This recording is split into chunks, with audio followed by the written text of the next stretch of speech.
Hey everybody. Welcome to Cooking with Mo and Deb. Or let's see, what is Blake Shelton. Yeah. Mo. And Deb, pick me, pick me. I love it. I'm gonna miss him on the voice. I am too. I loved him. I love that show. I do too. So tonight, y'all, we're cooking supper because we're hungry, and this is a Southern favorite for sure. I remember my mom making this. We're making. I'm sure she still does. My mom too, and it's a simple thing to make. It's really not hard at all, but it's delicious. We are making chicken fried steak. But it's not chicken. Country fried. That's the thing here is it's not chicken. So there's two schools of thought on this. The country fried steak, they say, has a brown gravy. And the chicken fried steak, they say, has a white gravy. But then other schools of thought are that chicken fried steak was named chicken fried steak because it was fried in the same grease as chicken. But what kind of meat are we using? We are using these beautiful cube steaks. And we got some pretty ones. I mean, I went to the grocery store and I was like, yay, they're pretty ones. And big. Yes, they are. So chicken fried, so why is it cube or beef and why is it called chicken fried steak? Well, they say it's because they cook the beef into the chicken, right? In the chicken grease. Now like you had maybe fried chicken, kept your grease, and then fried your steak in the chicken grease. We're not doing that. But I don't know that that's true. It could be the gravy thing. It could be all about: is it brown gravy? Well, if so, it's country fried steak. Okay. Is it white gravy? If so, it's chicken fried steak. And what are we having, brown or white? We're having white gravy. White gravy. Okay. Yeah, because that's what Mo likes. Okay. I've been craving it. So the first thing I'm going to do, y'all, is salt and pepper these babies right here. Do you have to mallet them or anything to make them tender? You don't, because they're already beat to smithereens, I think. That's why they're so thin, I guess. Yeah. And they have those, it's really almost shredded. Kind of looks like they've beat it to death. Yeah, here, let's take a close look. If you've never cooked this kind of steak, yeah, they've run them through some kind of I don't know what. I can picture it, but I don't know what to call it. But they end up really good. Okay, so the secret to cooking this not only is in the frying, but it's in the seasoning. So what we're going to do now is I'm going to add. I'm supposed to add 2 cups, but I'm going to add a little bit at a time, I think, because that's here. Does it matter what kind of flour you use? This is all-purpose. All-purpose flour. Mm-hmm. Yep. Okay. Now I'm going to add about a 1/4 teaspoon of paprika to that. I'm going to add about a 1/4 teaspoon of cayenne pepper. A little bit of heat on the subject. A little bit of heat. That's not much. That won't be too bad. Yeah. And I'm going to go back and add a little bit more paprika. I think I need more than a 1/4 teaspoon of that. I'm going to add another. Yeah, so we'll have a half of that. All right. And then I'm going to add 2 teaspoons of my favorite seasoned salt. 2 teaspoons. Okay. Mm-hmm, 2 teaspoons. Okay. And it's Lowry, y'all. Lowry seasoning salt. If you like Lowry seasoning salt, I do too. I know this is going to make it really good. It really will. I just can tell. I just know it. I know it too. It's going to be so good. All right. You got to like this right here? That'll work. That's the one I got out for you. You are ready, especially girl. for you. Especially, that reminds me of the Newlywed Game. This prize chosen especially for you. Remember that? Yes. I love that show. That is an old game show. Yes, it is. And I'm an old person. So no, it makes me an old person too. No. Okay, so now I have my flour and my seasonings all mixed up. This is what we're going to... It's okay. I always come to Deb's house and mess her house up. Okay, this is what we're going to dredge our steak in. Now, to another bowl, we're going to add 2 eggs. Do you have a whisk, Debo? I do. I know you do. Asking Debbie if she has a whisk is like asking the Pope if he has a robe. I do have a whisk or two. A whisker. You got a whisker? Yes. Okay, to this I'm going to add. That was 2 eggs and a cup. How much milk? I'm going to add a cup. A cup of milk. Yeah. And it says whole milk, but I didn't have any whole milk. I only have 1%. So this is going to make our cube steak have some good breading on it when you fry it, right? Absolutely. Should I have the pan heating up? Yeah, you go ahead and turn it on. It's going to take us a little minute to dredge these babies. Okay. We're having. You want me to tell them what we're having with our? Yes, tell them. We've got corn on the cob, right there, and then we've got potatoes cooking back here for some mashed potatoes, and then we're gonna have our cube steak too. Doesn't that sound good? It and sounds gravy good to me. And gravy. Don't forget the gravy. And gravy. Gravy on those potatoes. Oh my goodness, won't that be good? I love gravy on my potatoes. I do too. You know what we should have done is made some biscuits too. Oh, that would have been good. We can have gravy. That is a tip-top okay. Country meal. So I don't know about y'all, but sometimes I feel like I need to wash my meat, like rinse it off. And sometimes I don't. And this is one of those meats iffy times.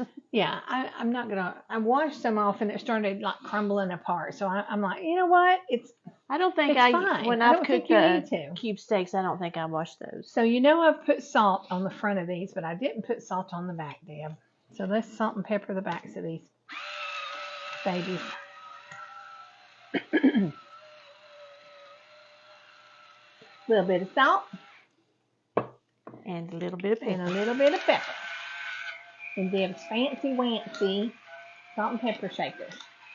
There's nothing grinders. like good grinders. I mean, they have. You just, it's a little bit bigger flakes, so you're gonna taste it better. I love it. I love it. You've got me spoiled to that. Okay, the first thing we're gonna do is we're gonna dredge in the egg mixture, and then we're gonna dredge in the flour mixture. I'm going to try to come over here to you so we can see closely, but I've got so much stuff here. I don't know. Got a lot of stuff. Okay, now I'm going to take it and re-dredge it back in the egg mixture because I want a good coating on that. Oh, we're doing 2 dredges. Okay. 2 dredges. And then we're going to lay it over here. Okay. So flour, egg, flour. Yep. Well, egg, flour. Oh, egg, flour. I'm seeing now. I hear a kitty. Yes, we have a kitten. My son is home. Guest. Yeah. My son is home. He had to have surgery on his knee, and so he's here while he recovers. And of course, his little kitten couldn't stay at home by itself. So of course not, sweet little kitty. Well, and whose house is it more welcome at than Mama's? Nobody's, because Deb loves her some kitties. I think it's meowing because he went outside. Oh, and so she can't see him. You hear it? Yeah, so sweet. How old is it's the about kitty? Maybe 3 months. Oh, okay. It's still pretty small. It's your baby. Yes. And it's been just good having both of them at home. Yes.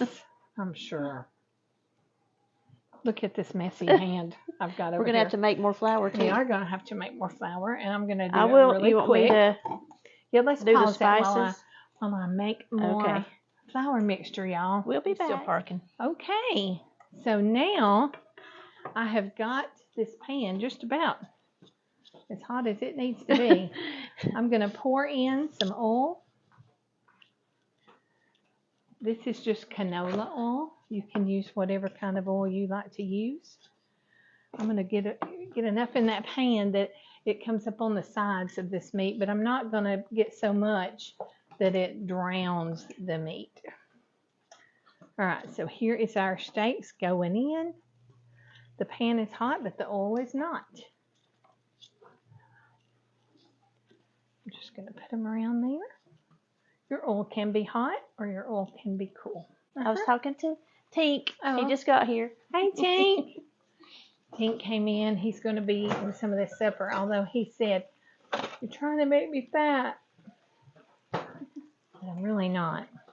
What do you think, Deb? Should I cram this last piece in there? I've always heard you don't really try to cram things in. I would wait, I think. Okay.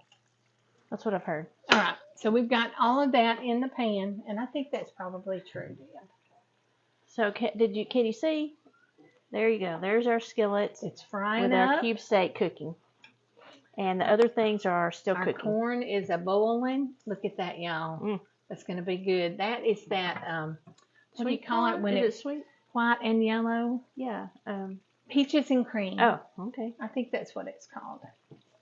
So we're going to go ahead and let these fry for a few minutes, and probably about 5 minutes on each side. Turn it over, let it do 5 minutes on the other side. We're not going to overcook them.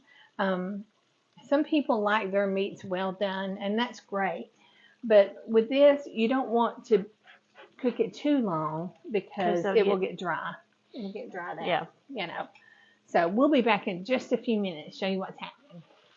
Okay, you guys, they're ready to turn over. And I just wanted to kind of show you. Here, let me move that too, Debbie. I can just see what's going to happen. I can see it happening too. Okay, so I wanted to show you about what they look like when I turn them over. Now, this one's in the center, so it's a little more brown. I like it brown like that. But that's how we like it. That's just crusty, and you not black, but brown. You put a little butter in that oil? Yes. In there with the So oil? I forgot a while ago, I should have put a tablespoon of butter in that oil. What that does when you're frying meats, it just gives it a little good color. It gives it a little more flavor, and helps it brown, like you said. Yes. Yeah. So that's what they're looking like right now. It's coming along. It's looking great. So we'll be right back when they're done. Okay, guys, our steak is done. And what I'm doing now is just getting all of the, I don't know what you call them, giblets, out of my husband would call them giblets, out of here. You don't want those in your gravy, right? I know I don't. Right. So I'm just getting rid of all those. So scrape them off the bottom of your pan. Yeah, scrape them off really good. We're just preparing it for gravy. Are you going to use all that grease for gravy? No, we are actually going to take this grease, pour it off, and then let it sit for a minute, and then we're just going to use what's on the top of the gravy. We don't want any of this darkness in our white gravy, because then it wouldn't be white gravy. You're right. All right. We'll be right back in a minute. So we're making gravy.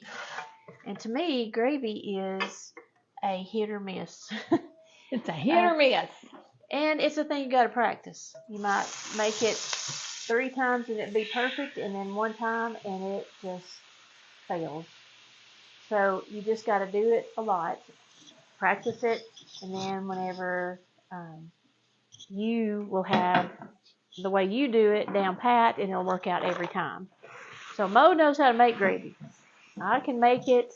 I don't make it nearly as often as I used to, or maybe even as much as she does, because she can make it without looking at a recipe. Well, I just get to craving it. You know, sometimes every now and then. Crave it. Yes, biscuits and gravy.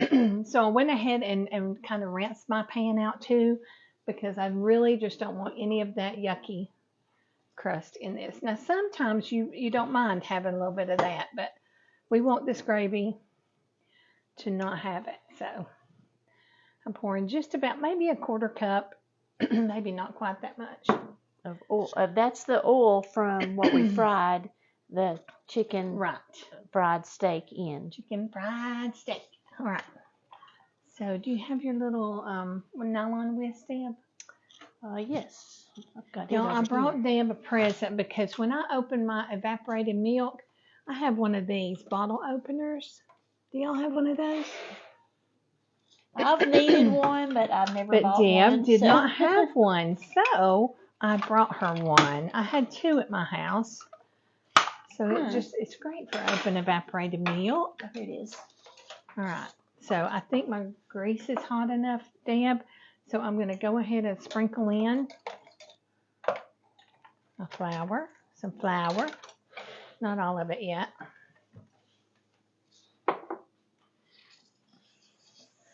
And then with my handy dandy Pampered Chef whisk, which is great for gravy, by the way. It is. It's gravies. It's nylon. You can use it in silicone. Silicone. Nylon. Where'd I get that? So it won't scratch up any pans. Right. It won't scratch up your good pans. So how long are we going to cook this? So I don't ever know how long. I just know how it looks when I want that's it one of those things you just do. It is. You just know when it's there. It's probably about maybe a minute, I would think. And I'm going to adjust my heat up just a little bit so I can be sure. Because if you put in your milk before your flour is cooked, then it's not going to thicken up on you. And it really does not take long. No, it doesn't.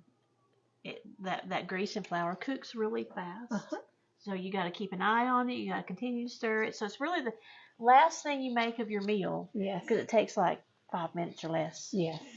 And you want it good and hot. You want to be focused on that gravy so that you get it right. And yes, so that when it's done when you serve your meal, they'll be smacking smacking their lips on that gravy.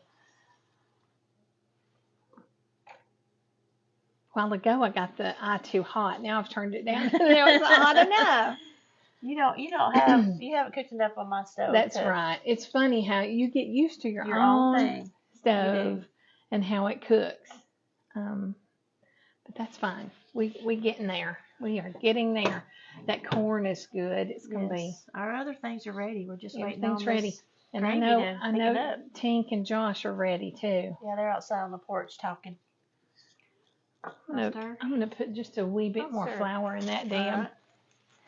Right. And that's the thing you just kind of know. You just know that. Don't be afraid to try it. And to play with gravy. Yes. And go less. Less is more until you check it out and find out, okay, I do need some more. So go low and then add a little bit more as you need it. And that is what you're trying to do is to get your grease and your flour to take up a lot of that grease. Right. Meanwhile, back at the ranch, I'm going to pour about 1.5 cups of milk over here. And then I'm going to pour about half of this can of evaporated milk in there because I like me some evaporated milk in my gravy.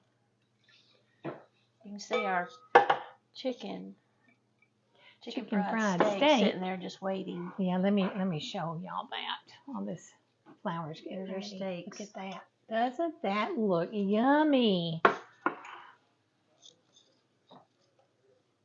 think it's ready, Deb. Okay. I can't imagine it not being Pour at this in point. The milk. Now, I'm going to pour in the milk slowly while Deb stirs. It does not take 2 people. However, it is okay to work with 2. Sometimes it is nice to have an extra hand in the kitchen. And so right here it starts cooking so fast. You have to have your milk or your water, whatever you're using, ready. That's because you have to pour it in. It gets thick so fast. Always. I made gravy once and forgot the salt, and it's just not. It's not the same, right? You can't add salt. And I do like a lot of pepper in my gravy. I do too. So we may be here a while, little fancy pepper grinder. Oh, yum! It's gonna be good. And it's white, and it's only white because we took the time to make sure our oil was how we wanted it to be. Yeah. Because if you cook that flour a little longer, it would have turned brown. There's and your then brown you would have gravy. brown gravy. So it's bubbling and it's thickened and it is really, I would say, perfect right here. Would you? We're gonna cook it for about a minute. And then if you don't have enough liquid in it, it'll thicken up again. It'll get too thick. Well, and you can always add more milk. You can. So you have to have. I like to have a little milk or whatever you're using on hand. See, just to keep it thinned out. Because that flour is just continually cooking with that oil, and it thickens it up. Looks perfect. It sure does. We're going to turn off the heat.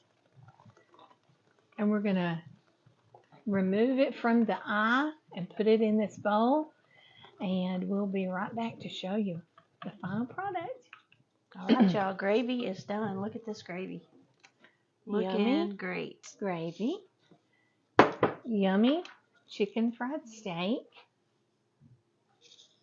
And it's going to be so good. And our guys are going to be excited about it.